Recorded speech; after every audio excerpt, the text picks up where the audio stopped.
My week gets weirder every time. So, I'm up at the school doing school stuff, and I've got into it now where it's all like I'm just sitting up there. I'm in the staff room. I've got free coffee and I take a lunch with me. And I sit there, and people just come in and go, "This is broken. Can you fix it?" And so like, yeah, fine. And they've kind of adopted me, and I've told them I've kind of adopted them as well. So it's mutually beneficial for everyone. And so last week, one of the teachers said, "Oh, we're trying to do this thing, and I think the kids would really appreciate if we could actually video it." It's basically a thing about they're doing about enacting a freaky circus, so kind of half man, half rat sort of thing, and they're sort of like being the ringmaster, just announcing stuff for the circus. Fine, video it. The idea branches up to we can do green screen. Now, I know you can do green screen. I've never actually done green screen, but the software is kind of, built into the PC and stuff. So it's all like, what the hell? I'll give it a try. So, okay. So we told the class, we'll do green screen. We'll have a bit of fun and we can put you standing outside a tent so it looks like you're there. Today, we did it. The teacher has confided in me that this is the first time since September that all the children have done all the work required so that they could perform in front of a camera. So I'm helping people achieve. So yeah, pretty damn successful. I'm also now incredibly well versed in how to use a green screen. Now that people know that, I've already had 2 other requests for ways to do stuff with the green screen. So I have a feeling I'm going to be very busy over the next few months. I'm not complaining. It is a lot of fun and it's beneficial. So I just don't think I expected this. I'm getting very conscious about the passage of time now. I mean, it's, as I recall this, it's sort of like the 5th of January, and every day just brings us closer to the 1-year anniversary. And I've been talking about it with people, and I've hit a conclusion really. The 1-year anniversary isn't going to mean much because I was not in any fit state of mind to register it for at least 6 months afterwards. So, as far as I'm concerned, it's not an anniversary because I haven't experienced it. And you look at things like there's going to be Mother's Day, Tasha's birthday, my birthday, the kids' birthdays. Even though we've gone past them all once, I can't really remember. But now I'm in a position where everything is better, everything is a lot more smoothed out, that I now accept what is happening.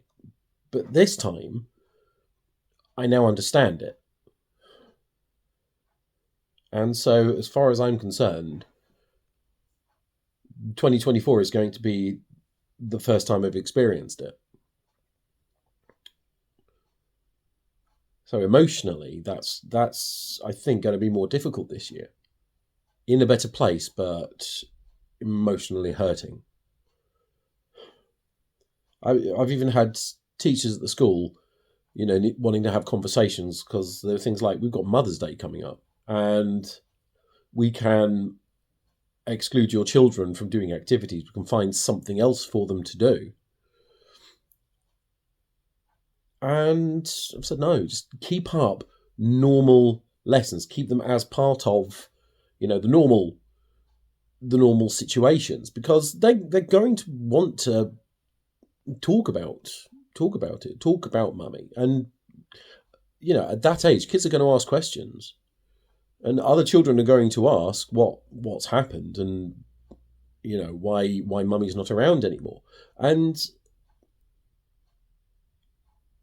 I hope the kids will have answers for them. If they don't, then I'll talk about it. But I want them to do sort of like all the normal sort of like Mother's Day stuff, because I think it'll be better for them. More beneficial, more normal. Because going forward, I don't want it to be the sort of like day that they have to be really sad. Because as they get older, I think that's just going to be more crippling. So, am I doing it right?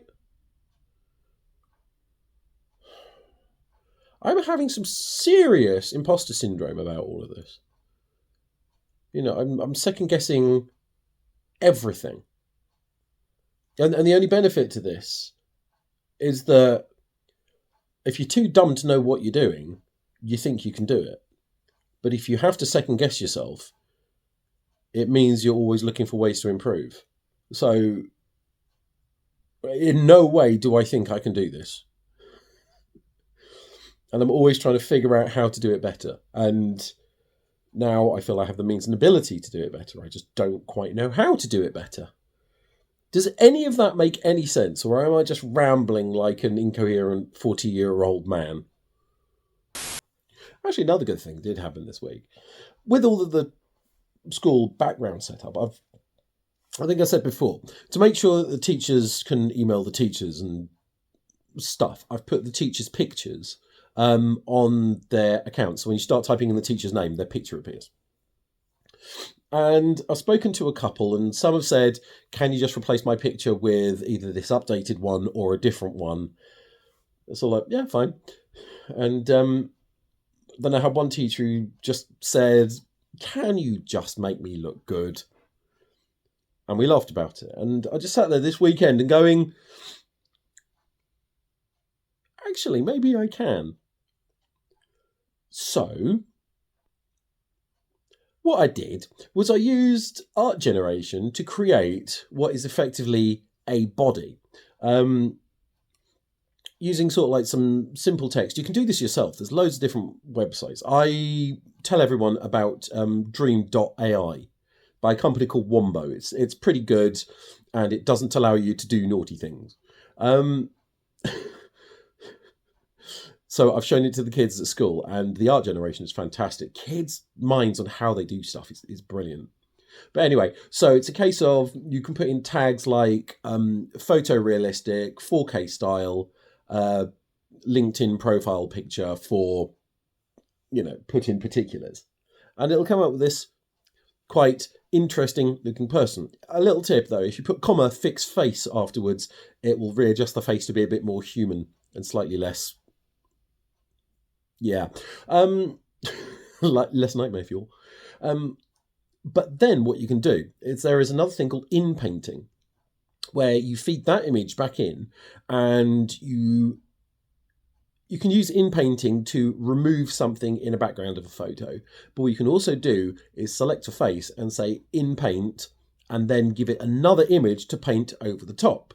So, for example, if I took, say, for example, this picture of me, and then this guy who I generated, and I can put the two together and come up with that.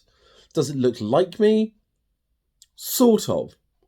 But if this was stuck as a profile picture on a website, as you scroll past it, you wouldn't know the difference.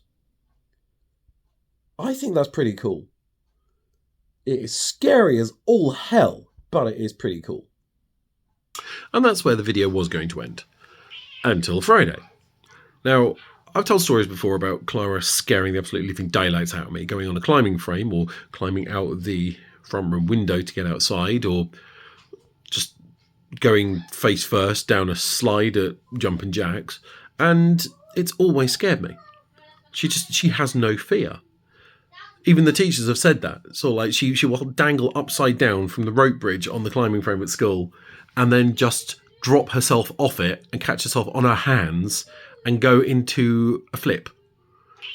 So it's quite scary to watch. But yeah, Friday, they had an outside team come in doing some orienteering. So lots of running, jumping, going through mazes and finding things. And Clara came home with a certificate and she is so proud. The most fearless explorer in the school. I don't know where to go with that, but I am having a proud dad moment anyway. Next week is going to be an interesting week because we go past the 12th of February and